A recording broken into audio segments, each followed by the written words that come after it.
Hello everyone, my name is Diana.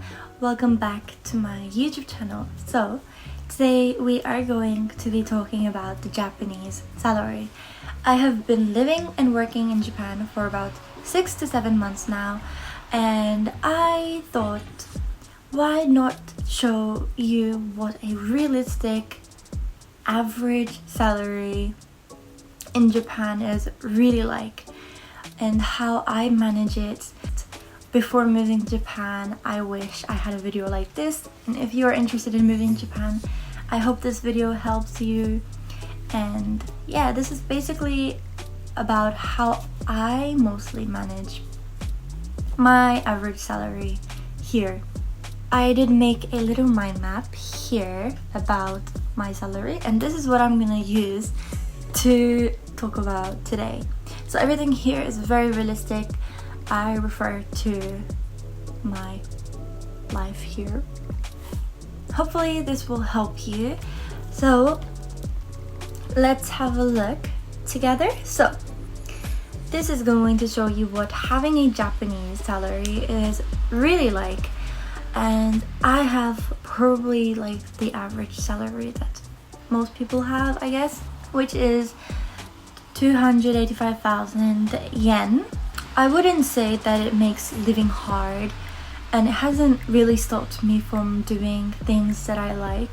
Maybe like purchasing stuff, like I have to be a bit more careful, but I think that's the same like with everyone, whatever you prioritize first.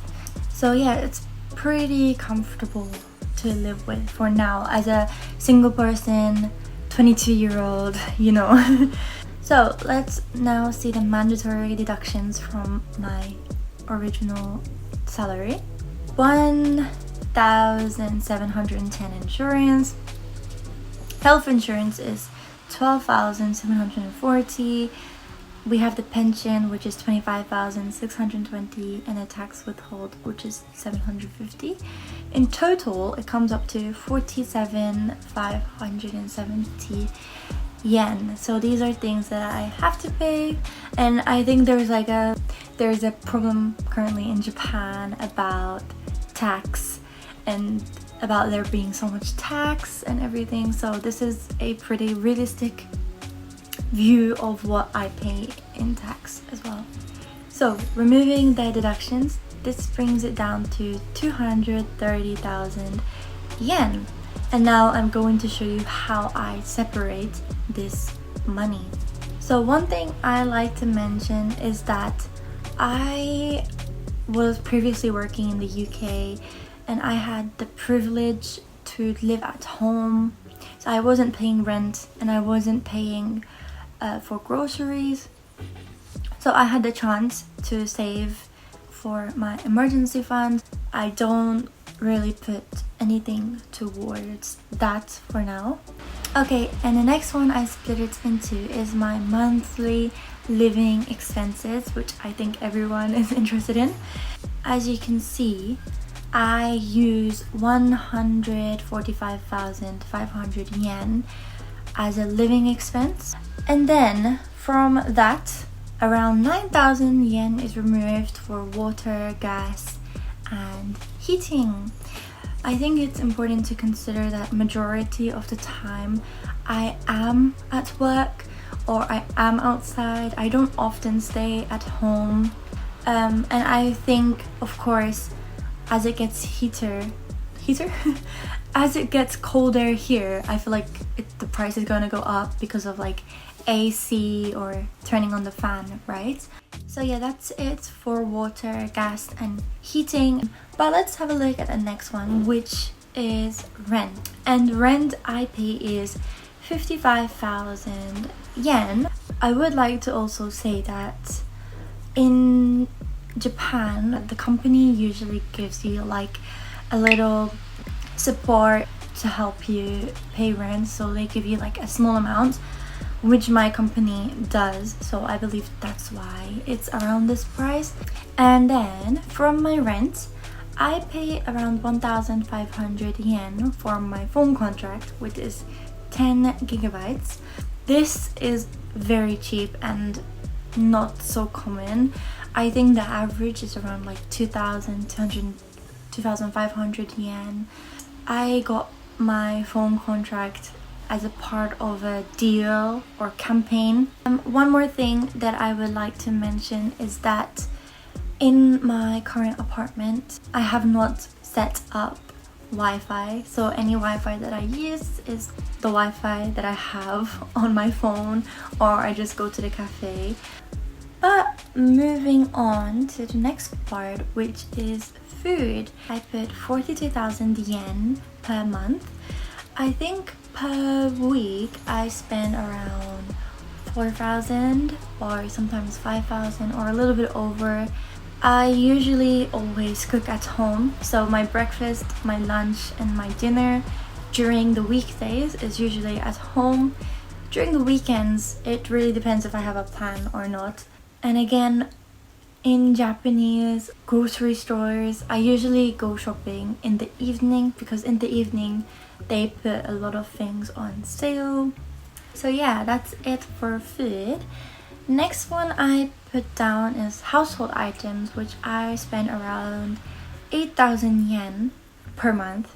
But of course, this is not per month because I'm not buying household items every month, right? Whatever is left over from this money, probably it's in my leftover part of the salary. And moving on to entertainment and clothing. So entertainment I put around 18,000 yen, clothing around 8,000. Again, I don't buy clothes every month. I think the last time I bought clothes was maybe 3 months ago or something like that. Entertainment I do use a lot. I like to look around different cafes. I like to, do a bunch of things. That goes in with meeting friends. I meet my friends every month. I think this is pretty much a good amount, and it's an amount that you can enjoy things comfortably, which is pretty good. So that is all for my monthly living expenses. Again, a lot of the money is left over after if I haven't used it, which I will explain in this next part, which is number 3, investing and savings, or some leftover money. This would come up to 84,500 yen. Again, it depends how much is left over, etc. But this is the average. So 45,000 yen I invested into an S&P 500, and then I already have savings in pounds, which I gain a 4.50 interest rate in, and then I put 34,500 yen in my savings as a cash savings, and then I have around 20,000 yen to invest in myself, like hobbies. Maybe it could go into clothes or my interests. For instance, recently I bought badminton and a volleyball just to build new habits. Maybe it's buying a new camera or buying something that I really want, right? So this is just something that I can personally use for myself. From that, I would have leftover money. Maybe with this one, I would splurge into like a good dinner or hang out, or I would put it in the savings. So with leftover money, it's really down to what I want to do. Okay, and then now number 4 is something that I wrote about the cost of living in Japan. Regular meals in Japan are 500 to 1,000 yen. Usually this is like ramen shop or fast food chain shop, but it's pretty affordable.